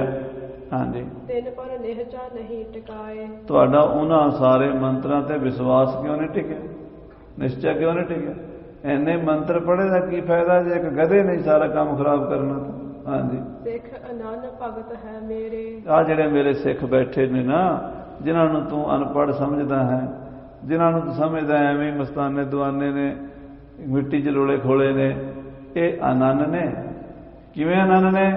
ये मेरे तो बिना होर किसी ते विश्वास नहीं करते। जे मैं इन्हों किसी भी काम लई कह दियां, ये उस वेले तुर पैंदे ने, फिर किसी दूजे नूं नहीं पुछदे भी पंडित नूं पुछ लईए, ज्योतिषी नूं पुछ लईए, फलाणे नूं पुछ लईए, ग्रह नूं पूज लईए, गणेश नूं पूज लईए, उस चक्कर च नहीं पैंदे। ये मेरे अनन सिख ने, मैं तां इन्हां नूं अनन कहंदा। हाँ जी, जे ना प्रतीत ले हो अब हेरे। ते जे पंडित जी तैनूं अजे भी विश्वास नहीं तो तैनूं दिखा दिंदे आ प्रैक्टिकल करके कहंदे। हाँ जी, पैड़े को बुलाए कर भन्यो। गुरु अर्जन देव जी पंडित ते बैठे बैठे ही भाई पैड़े नूं बुला लिया, जाओ पैड़े मुखे नूं बुलाओ, ते पैड़ा मुखा आ गया। हाँ जी, देश संगला दीप जे सुनियो। ते पैड़े ने आके मत्था टेकिया ते कहंदे पैड़िया सिंगला दीप देश सुनिया, श्रीलंका समुंदर तो पार है, 400 कोह विच समुंदर का पिंड है, उस तो अगे वो देश है, उत्थे जाना है। हाँ जी, प्राण संगली पोथी तहां। उत्थे एक पोथी है प्राण संगली, 113 ਉਹਦੇ ਅਧਿਆਏ ਹਨ। गुरु नानक देव जी महाराज ने वो पोथी रच के उथों दे राजे नूं दित्ती है। हाँ जी, ले आवह गमनह मगमहा। ते तू भाई उत्थे चला जा, वो पोथी उथों लै गया, सिंगला दीप देश चों पोथी लियाणी है, ते वो तेरी ड्यूटी है, तेरी सेवा लगी है, जा लिया भाई सिखा। हाँ जी, श्री नानक सतगुर तह गए। साहब श्री गुरु नानक देव सच्चे पातशाह महाराज उथे सिंगला दीप च गए सी, राजे शिवनाथ नूं दर्शन दिते सी। हाँ जी, गुरमत महा दृढ़ावत पए। उस देश दे विच गुरमत दा प्रचार कीता सी, राजा सिख बनिया सी गुरु दा। हाँ जी, निरपत सहत नर देश तुसी के। वो राजा शिवनाथ ते ओदी सारी प्रजा गुरु दे सिख बने सी। हाँ जी, सिੱਖੀ धारण की नसनी के। उन्होंने भले प्रकार गुरु की सिक्ख्या धारण की सी। हाँ जी, श्री नानक की कृपा विसाला। गुरु नानक बाबा जी की उत्थे बड़ी कृपा है। सतनाम दे करे निहाला। सतनाम श्री वाहिगुरु का जाप करते ने ਤੇ ਨਿਹਾਲ ਕੀਤੇ ਪਏ ਗੁਰੂ ਸਾਹਿਬ ਜੀ ਨੇ। ਹਾਂਜੀ, ਜਿਮ ਤਹ ਗਏ ਕਰੀ ਜਿਮ ਲੀਲਾ। ਜਿਵੇਂ ਗੁਰੂ ਨਾਨਕ ਦੇਵ ਜੀ ਉੱਥੇ ਗਏ ਨੇ ਸਿੰਗਲਾ ਦੀਪ, ਉੱਥੇ ਜਾ ਕੇ ਜਿਹੜੀ ਲੀਲਾ ਗੁਰੂ ਸਾਹਿਬ ਜੀ ਨੇ ਕੀਤੀ ਹੈ। ਹਾਂਜੀ, ਜਿਮ ਉਪਦੇਸ਼ ਨਿਰਪਤ। ਜਿਵੇਂ ਉੱਥੋਂ ਦੇ ਰਾਜੇ ਨੂੰ ਉਪਦੇਸ਼ ਦਿੱਤਾ ਹੈ, ਉਹ ਰਾਜੇ ਨੂੰ ਸਿੱਖੀ ਬਖਸ਼ੀ ਹੈ। ਉਹ ਬੜਾ ਲੰਮਾ ਪ੍ਰਸੰਗ ਸਾਧ ਸੰਗਤ ਜੀ ਜਦੋਂ ਗੁਰੂ ਨਾਨਕ ਪ੍ਰਕਾਸ਼ ਦੀ ਕਥਾ ਆਪਾਂ ਸੁਣ ਰਹੇ ਸੀ ਨਾ, ਉਦੋਂ ਆਇਆ ਸੀ। ਹੁਣ ਸਮਾਂ ਨਹੀਂ ਆਪਾਂ ਉਹ ਕਥਾ ਛੇੜੀਏ। ਰਾਜੇ ਸ਼ਿਵਨਾਭ ਕੋਲ ਗੁਰੂ ਨਾਨਕ ਦੇਵ ਜੀ ਗਏ ਸੀਗੇ। ਹਾਂਜੀ, ਸਹਾ ਪ੍ਰਸੰਗ ਸਗਲ ਇਹ ਜਾਣੋ। ਉੱਥੇ ਨਾਨਕ ਪ੍ਰਕਾਸ਼ ਵਿੱਚ ਜਨਮ ਸਾਖੀ ਤੁਸੀਂ ਇਹ ਪ੍ਰਸੰਗ ਪੜ੍ਹ ਸਕਦੇ ਹੋ। ਬਹੁਤ ਲੰਮੀ ਕਥਾ ਹੈ। ਭਾਈ ਮਨਸੁਖ ਸੇਠ ਤੋਂ ਰਾਜੇ ਨੂੰ ਗੁਰੂ ਨਾਨਕ ਦਾ ਪਤਾ ਲੱਗਾ ਤੇ ਫਿਰ ਉਹ ਰਾਜਾ ਗੁਰੂ ਨਾਨਕ ਦੇਵ ਜੀ ਨੂੰ ਉਡੀਕਦਾ ਰਿਹਾ ਤੇ ਗੁਰੂ ਨਾਨਕ ਸਾਹਿਬ ਉਹਦੀਆਂ ਅਰਦਾਸਾਂ ਸੁਣ ਕੇ ਉਹਦੇ ਦੇਸ਼ 'ਚ ਗਏ ਸੀ। ਸੁੱਕਾ ਬਾਗ ਉਹਦਾ ਹਰਾ ਕੀਤਾ ਸੀ। ਫਿਰ ਰਾਜੇ ਦੀ ਪ੍ਰੀਖਿਆ ਬੜੀ ਤਗੜੀ ਲਈ ਸੀ। ਫਿਰ ਰਾਜੇ ਨੂੰ ਮਹਾਰਾਜ ਨੇ ਗੁਰਮੰਤਰ ਦੇ ਕੇ ਉਹਨੂੰ ਆਪਣਾ ਸਿੱਖ ਬਣਾਇਆ ਸੀ। ਫਿਰ ਉਹਨੂੰ 113 ਚੈਪਟਰਾਂ ਦੀ ਪੋਥੀ ਪ੍ਰਾਣ ਸੰਗਲੀ, ਜਿਹਦੇ ਵਿੱਚ ਗੁਰੂ ਬਾਬਾ ਜੀ ਨੇ ਬਹੁਤ ਡੂੰਘਾ ਯੋਗ ਦਾ ਮਤ ਦਾ ਗਿਆਨ ਰੱਖਿਆ ਸੀ, ਉਸ ਰਾਜੇ ਸ਼ਿਵਨਾਭ ਨੂੰ ਬਖਸ਼ਿਸ਼ ਕੀਤੀ ਸੀ। ਹਾਂਜੀ, ਪ੍ਰਾਣ ਸੰਗਲੀ ਰਚਨ ਮਹਾਨ। ਉਹ ਪੋਥੀ ਪ੍ਰਾਣ ਸੰਗਲੀ ਜਿਹੜੀ ਮਹਾਰਾਜ ਨੇ ਸਿੰਗਲਾ ਦੀਪ ਵਿੱਚ ਰਚ ਕੇ ਰਾਜੇ ਨੂੰ ਉਪਦੇਸ਼ ਦਿੱਤਾ ਸੀ। ਹਾਂਜੀ, ਅਮਰੋ ਸਿੱਖ ਆਵੈ ਤਿਸ ਦੀਜੈ। ਤੇ ਗੁਰੂ ਨਾਨਕ ਸਾਹਿਬ ਨੇ ਕਿਹਾ ਸੀ ਰਾਜੇ ਸ਼ਿਵਨਾਭ ਨੂੰ ਵੀ ਇਹ ਪੋਥੀ ਸਾਡੀ ਅਮਾਨਤ ਸਾਂਭ ਕੇ ਰੱਖੀ। ਜਦੋਂ ਅਸੀਂ 5ਵੇਂ ਜਾਮੇ 'ਚ ਅਵਤਾਰ ਧਾਰਾਂਗੇ, ਗੁਰੂ ਅਰਜਨ ਦੇਵ ਦੇ ਸਮੇਂ ਸਾਡਾ ਸਿੱਖ ਤੇਰੇ ਕੋਲ ਆਵੇਗਾ, ਉਹਨੂੰ ਇਹ ਪੋਥੀ ਦਵੀਂ। ਹਾਂਜੀ, ਤਬ ਲਗ ਇਹਾਂ ਰੱਖ ਦੋ ਕੀਜੈ। ਉਹਨਾਂ ਜਿਹੜੇ ਪੋਥੀ ਇੱਥੇ ਸਿੰਗਲਾ ਦੀਪ 'ਚ ਰੱਖਣੀ ਹੈ, ਜਦੋਂ ਸਾਡੇ ਸਿੱਖ ਲੈਣ ਆਉਣ ਤੇ ਦੇ ਦੇਣੀ ਹੈ। ਹਾਂਜੀ, ਸਿਮਰ ਬਾਤ ਇਹ ਅਰਜਨ ਨਾਥਾ। ਗੁਰੂ ਅਰਜਨ ਦੇਵ ਜੀ ਮਹਾਰਾਜ ਉਹ ਪੁਰਾਤਨ ਬਚਨ ਨੂੰ ਚੇਤੇ ਕਰਕੇ ਕਹਿੰਦੇ ਹਨ, ਪੈੜੇ ਕੋ ਕਹਿ ਦਈ ਸੋ ਗਾਤ। ਭਾਈ ਪੈੜਿਆ, ਪੋਥੀ ਤੂੰ ਲੈ ਕੇ ਆਣੀ, ਤੈਨੂੰ ਸਾਰੀ ਗੱਲ ਸਮਝਾਤੀ ਹੈ। ਹੁਣ ਤੂੰ ਜਾ ਉੱਥੇ ਸਿੰਗਲਾ ਦੀਪ ਗੁਰੂ ਬਾਬੇ ਜੀ ਦੀ ਪੋਥੀ ਲੈ ਕੇ ਆ। ਲਿਖਿਓ ਹੁਕਮਨਾਮਾ ਜਿਮ ਭਾਉ। ਫਿਰ ਗੁਰੂ ਅਰਜਨ ਦੇਵ ਜੀ ਨੇ ਆਪਣੇ ਕਰ ਕਮਲਾਂ ਨਾਲ ਹੁਕਮਨਾਮਾ ਰਾਜੇ ਦੇ ਨਾਮ ਲਿਖਿਆ ਹੈ। ਗੁਰ ਪ੍ਰਸੰਨ ਹੋਇਆ ਕਰ ਪਕਰਾਓ। ਪ੍ਰਸੰਨ ਹੋ ਕੇ ਮਹਾਰਾਜ ਖੁਸ਼ੀ ਕਰ ਰਹੇ ਨੇ ਗੁਰੂ ਘਰ ਵੱਲੋਂ ਰਾਜੇ ਦੇ ਉੱਤੇ, ਉਹਦੇ ਪਰਿਵਾਰ ਦੇ ਉੱਤੇ। ਹਾਂਜੀ, ਸ਼੍ਰੀ ਨਾਨਕ ਪੋਥੀ ਤਿਸ ਥਾਈ। ਗੁਰੂ ਨਾਨਕ ਦੇਵ ਜੀ ਦੀ ਪੋਥੀ ਉੱਥੇ ਸਿੰਗਲਾ ਦੀਪ ਦੇ ਵਿੱਚ ਹੈ। ਰਾਹ ਹਕੀਕਤ ਸਕਲ ਸੁਣਾਈ। ਉਥੋਂ ਦੇ ਰਾਹ ਦੀ ਸਾਰੀ ਕਥਾ ਵੀ ਮਹਾਰਾਜ ਨੇ ਦੱਸਦੀ ਵੀ ਕਿੱਥੇ ਕਿੱਥੇ ਜਾਣਾ। ਉਹ ਸਾਧ ਸੰਗਤ ਜੀ ਇੱਕ ਪੋਥੀ ਬੀੜ ਗੁਰੂ ਗ੍ਰੰਥ ਸਾਹਿਬ ਜੀ ਦੀ ਜੋ ਭਾਈ ਬੰਨੋ ਸਾਹਿਬ ਵਾਲੀ ਹੈ ਨਾ, ਹੱਥ ਲਿਖਤਾਂ ਬੀੜਾਂ ਨੇ, ਉਹਦੇ ਵਿੱਚ ਰਾਹ ਹਕੀਕਤ ਮੁਕਾਮ ਰਾਜੇ ਸ਼ਿਵਨਾਭ ਦੀ ਰਾਹ ਹਕੀਕਤ ਦਾ ਰਸਤੇ ਦਾ ਹਾਲ, ਕਿਉਂਕਿ ਬਿਨਾਂ ਰਸਤੇ ਦੇ ਪਤਾ ਤੇ ਹੋਣਾ ਤੇ ਜਾਣਾ ਮੁਸ਼ਕਲ ਸੀ ਨਾ, ਉਹ ਸਾਰਾ ਲਿਖਿਆ ਹੋਇਆ। ਉੱਥੇ ਕੌਣ ਕੌਣ ਰਹਿੰਦਾ, ਕਿੱਥੇ ਕਿੱਥੇ ਸਿੱਖ ਰਹਿੰਦੇ ਨੇ ਰਸਤੇ 'ਚ, ਕਿੱਥੇ ਲੰਗਰ ਛਕਣਾ, ਕਿੱਥੋਂ ਜਾਣਾ, ਉਹ ਸਾਰਾ ਭਾਈ ਪੈੜੇ ਨੂੰ ਮਹਾਰਾਜ ਨੇ ਲਿਖ ਕੇ ਭੇਜਿਆ। ਹਾਂਜੀ, ਪੋਥੀ ਦੇਹ ਸੋ ਖੋਲਹੁ ਨਾਹੀ। ਤੇ ਮਹਾਰਾਜ ਨੇ ਕਿਹਾ ਭਾਈ ਪੈੜਿਆ, ਪੋਥੀ ਤੈਨੂੰ ਦੇਵੇਗਾ ਰਾਜਾ, ਪੋਥੀ ਖੋਲ ਕੇ ਨਹੀਂ ਦੇਖਣੀ, ਪੋਥੀ ਬੰਦ ਹੀ ਲੈ ਕੇ ਆਉਣੀ ਹੈ। ਹਾਂਜੀ, ਹਟਹੁ ਲੇਹੋ ਆਵਹੁ ਹਮ ਪਾਹੀ। ਤੇ ਪੋਥੀ ਜਿਵੇਂ ਸੁਖਾਸਨ ਹੋਈ ਹੈ, ਬੰਦ ਹੈ, ਬੰਨੀ ਬਣਾਈ ਪੋਥੀ ਸਾਡੇ ਕੋਲ ਲੈ ਆਉਣੀ ਹੈ, ਰਸਤੇ 'ਚ ਖੋਲ ਕੇ ਨਹੀਂ ਦੇਖਣੀ। ਹਾਂਜੀ, ਇੱਕ ਸਿੱਖ ਰਾਖੇ ਪੈਸੇ 5। ਇੰਨੇ ਨੂੰ ਇੱਕ ਸਿੱਖ ਆਇਆ ਤੇ ਉਹਨੇ ਗੁਰੂ ਅਰਜਨ ਦੇਵ ਜੀ ਦੇ 5 ਪੈਸੇ ਮੱਥਾ ਟੇਕੇ। ਗੁਰੂ ਜੀ ਨੇ ਉਹੀ 5 ਪੈਸੇ ਚੁੱਕ ਲਏ। ਹਾਂਜੀ, ਸੋ ਖਰਚੀ ਦੀਨੀ ਗੁਰਸਾਚ। ਸਿਰਫ 5 ਪੈਸੇ, ਓਨਲੀ 5 ਪੈਸੇ ਗੁਰੂ ਸਾਹਿਬ ਜੀ ਨੇ ਪੈੜੇ ਨੂੰ ਖਰਚਾ ਦਿੱਤਾ। ਉਧਰ ਪੰਡਤ ਦੇ ਮੁੰਡੇ ਨੂੰ ਕਿੰਨਾ ਖਰਚਾ ਦਿੱਤਾ ਸੀ, ਉਹਨੇ ਜਾਣਾ ਵੀ ਨੇੜੇ ਸੀ। ਸਿੱਖ ਨੂੰ ਖਰਚਾ ਸਿਰਫ 5 ਪੈਸੇ ਦਿੱਤਾ, ਉਹਨੇ ਜਾਣਾ ਵੀ ਦੂਰ ਹੈ। ਤੇ ਸਿੱਖ ਨੇ ਕਿਸੇ ਵੀ ਗ੍ਰਹਿ ਦੀ, ਜੋਤਕ ਦੀ, ਜੋਤਸ਼ੀ ਦੀ ਕੋਈ ਪੁੱਛ ਨਹੀਂ ਕੀਤੀ। ਹਾਂਜੀ, ਸਗਰ ਬਾਤ ਸਮਝਾਹੇ ਪਠਾਓ। ਸਾਰੀ ਗੱਲ ਸਮਝਾ ਕੇ ਵੀ ਇਹ ਪੋਥੀ ਰਾਜੇ ਸ਼ਿਵਨਾਭ ਦੇ ਪੋਤਰੇ ਕੋਲੋਂ ਤੈਨੂੰ ਮਿਲੇਗੀ। ਰਾਜੇ ਦਾ ਪੋਤਰਾ ਉੱਥੇ ਰਾਜ ਕਰਦਾ, ਉਹਨੂੰ ਮਹਾਰਾਜ ਗੁਰੂ ਨਾਨਕ ਸਾਹਿਬ ਜੀ ਦਾ ਨਾਮ ਲਈ, ਸਾਡਾ ਨਾਮ ਲਈ ਤੇ ਸਾਡਾ ਹੁਕਮਨਾਮਾ ਦੇ ਦੇਵੇ। ਇਹ ਹੁਕਮਨਾਮਾ ਦੇਖ ਕੇ ਪੋਥੀ ਤੈਨੂੰ ਦੇਵੇਗਾ। ਪੋਥੀ ਬੰਦ ਜਿੱਦਾਂ ਹੈ ਉੱਦਾਂ ਹੀ ਲੈ ਕੇ ਇੱਥੇ ਆ ਜਾਏ। ਤੇ ਸਾਧ ਸੰਗਤ ਜੀ, ਤੁਸੀਂ ਅੰਮ੍ਰਿਤਸਰ ਤੋਂ ਪਹਿਲਾਂ ਲਾਓ ਵੀ ਮਦਰਾਸ ਵਾਲੇ ਪਾਸੇ ਜਾਣਾ, ਮਦਰਾਸ ਵਾਲੇ ਪਾਸੇ, ਤਮਿਲਨਾਡੂ ਕੇਰਲਾ ਵਾਲੇ ਪਾਸੇ, ਉੱਥੋਂ ਫਿਰ ਅੱਗੇ ਰਾਮੇਸ਼ਵਰ ਆਉਂਦਾ ਸਮੁੰਦਰ ਦੇ ਕੰਢੇ ਤੇ। ਰਾਮੇਸ਼ਵਰ ਤੋਂ ਫਿਰ ਅੱਗੇ ਜਹਾਜ਼ 'ਚ ਸਮੁੰਦਰੀ ਸ਼ਿਪਾਂ ਜਾਂਦੀਆਂ ਨੇ, ਜਾਂ ਉਦੋਂ ਬੇੜੇ ਹੁੰਦੇ ਸੀ ਵੱਡੇ। ਫਿਰ ਬੇੜੇ 'ਚ ਬਹਿ ਕੇ ਫਿਰ ਸ੍ਰੀ ਲੰਕਾ ਪਹੁੰਚਣਾ, ਤੇ ਉੱਥੋਂ ਅੱਗੇ ਫਿਰ ਉਹਦੀ ਰਾਜਧਾਨੀ ਜਾਪਾਪਟਣ ਜਿਹਨੂੰ ਕਹਿੰਦੇ ਆ, ਜਾਫਨਾ, ਉੱਥੇ ਜਾਣਾ। ਉੱਥੇ ਜਾ ਕੇ ਰਾਜੇ ਨੂੰ ਮਿਲਣਾ। ਖਰਚਾ ਕਿੰਨਾ ਚਾਹੀਦਾ? ਗੁਰੂ ਜੀ ਨੇ ਕੇਵਲ 5 ਪੈਸੇ ਦਿੱਤੇ। ਸਿੱਖ ਦਾ ਵਿਸ਼ਵਾਸ ਕਿੰਨਾ, ਉਹਨੇ ਕੋਈ ਸਵਾਲ ਹੀ ਨਹੀਂ ਕੀਤਾ, ਕੋਈ ਕੁਐਸਚਨ ਨਹੀਂ ਕੀਤਾ ਵੀ ਮਹਾਰਾਜ ਮੈਨੂੰ ਹੋਰ ਪੈਸੇ ਦੇ ਦਿਓ, ਜਾਂ ਮੈਨੂੰ ਕੋਈ ਹੋਰ ਖਰਚਾ, ਮੈਂ ਰਾਹ 'ਚ ਕੀ ਕਰਾਂਗਾ, ਕੀ ਖਾਵਾਂਗਾ। ਹਾਂਜੀ, ਮੱਥਾ ਟੇਕਿਆ, ਉਹਨੇ ਕਿਸੇ ਦੂਜੇ ਵੱਲ ਦੇਖਿਆ ਹੀ ਨਹੀਂ। ਉਸੇ ਵੇਲੇ 5 ਪੈਸੇ ਲੈ ਕੇ ਮੱਥਾ ਟੇਕੇ ਤੁਰ ਵੀ ਪਿਆ। ਨਾ ਉਹਨੇ ਘਰਦਿਆਂ ਨੂੰ ਕਿਹਾ ਵੀ ਨਾ ਆਪਣੇ ਪਰਿਵਾਰ ਨੂੰ ਮਿਲ ਲਵਾਂ, ਘਰਦੀ ਨੂੰ ਕਹਿ ਦਿਆਂ ਵੀ ਸਾਲ ਲੱਗੇਗਾ, 6 ਮਹੀਨੇ ਲੱਗਣੇ। ਉਹ ਦੂਰ ਜਾਣਾ ਨਾ, ਜਾਣ ਲੱਗਿਆ ਵੀ ਉੱਥੇ 6 ਮਹੀਨੇ ਤਾਂ ਜਾਂਦਿਆਂ ਲੱਗ ਜਾਣੇ, 6 ਮਹੀਨੇ ਆਉਂਦਿਆਂ ਲੱਗ ਜਾਣੇ ਆ। ਸਮੁੰਦਰ ਤੋਂ ਪਾਰ ਜਾਣਾ। ਸਿੱਖ ਨੇ ਕਿਸੇ ਦੂਜੇ ਨਾਲ ਕੋਈ ਸਲਾਹ ਨਹੀਂ ਕੀਤੀ, ਤੁਰ ਪਿਆ ਉਸੇ ਵੇਲੇ। ਹਾਂਜੀ, ਤੇ ਪੰਡਤ ਨੂੰ ਮਹਾਰਾਜ ਗੁਰੂ ਅਰਜਨ ਸਾਹਿਬ ਕੋਲ ਹੀ ਪੰਡਤ ਬੈਠਾ ਸੀ। ਮਹਾਰਾਜ ਕਹਿੰਦੇ ਪੰਡਤ ਜੀ ਦੇਖ ਲਓ ਹੁਣ। ਹਾਂਜੀ,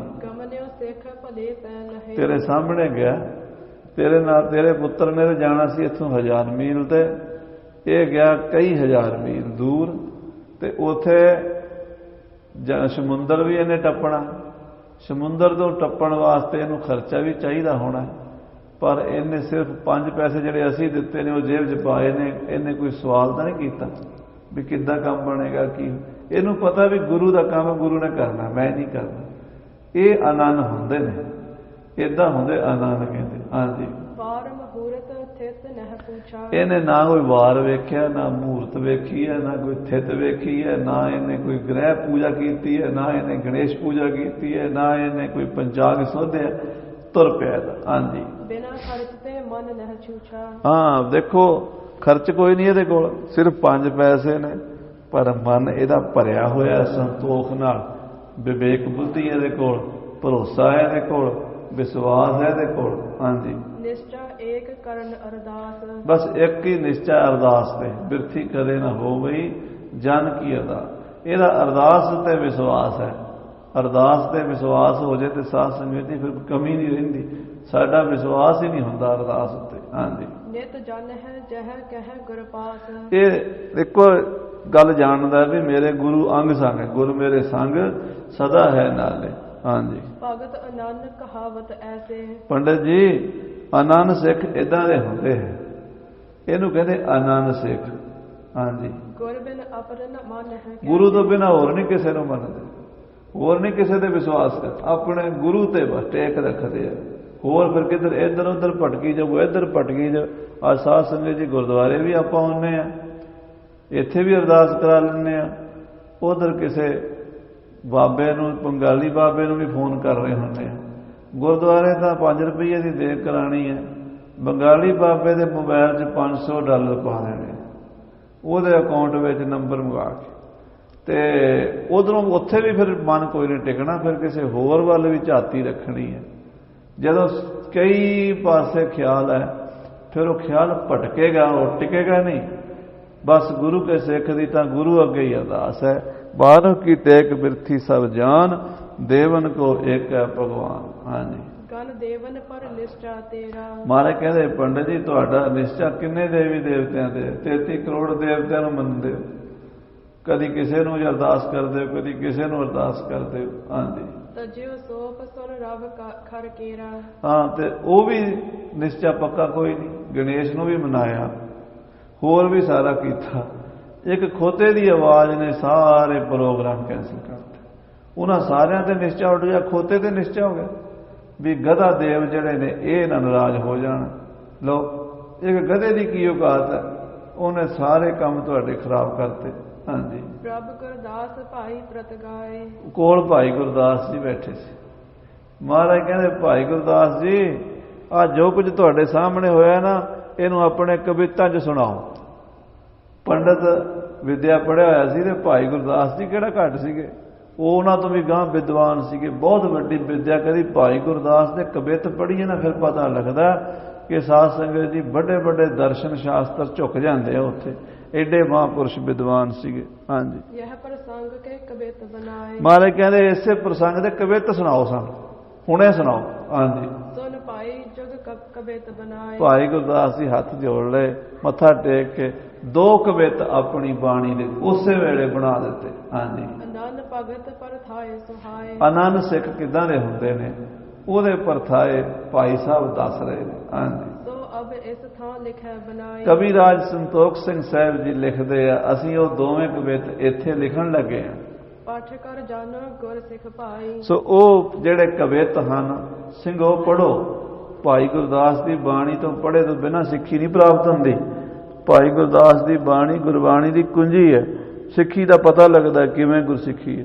ਹਾਂਜੀ, दासनो अनन ब्रह्मन सार ग्रम सेवा, ਕਹਿੰਦੇ ਵੈਸ਼ਨੋ ਬ੍ਰਾਹਮਣ ਉਹਨੇ ਸਾਲਗ੍ਰਾਮ ਦੀ ਮੂਰਤੀ ਦੀ ਵੀ ਪੂਜਾ ਕੀਤੀ, ਗਣੇਸ਼ ਦੀ ਵੀ ਪੂਜਾ ਕੀਤੀ, ਗ੍ਰਹਿਾਂ ਦੀ ਵੀ ਪੂਜਾ ਕੀਤੀ, ਸਾਰਾ ਕੁਝ ਕੀਤਾ। ਹਾਂਜੀ, गीता भागवत श्रोता एकाकी कहावे, ਹਾਂ, ਗੀਤਾ ਭਾਗਵਤ ਸਾਰੇ ਗ੍ਰੰਥ ਵੀ ਪੜ੍ਹੇ ਹੋਏ।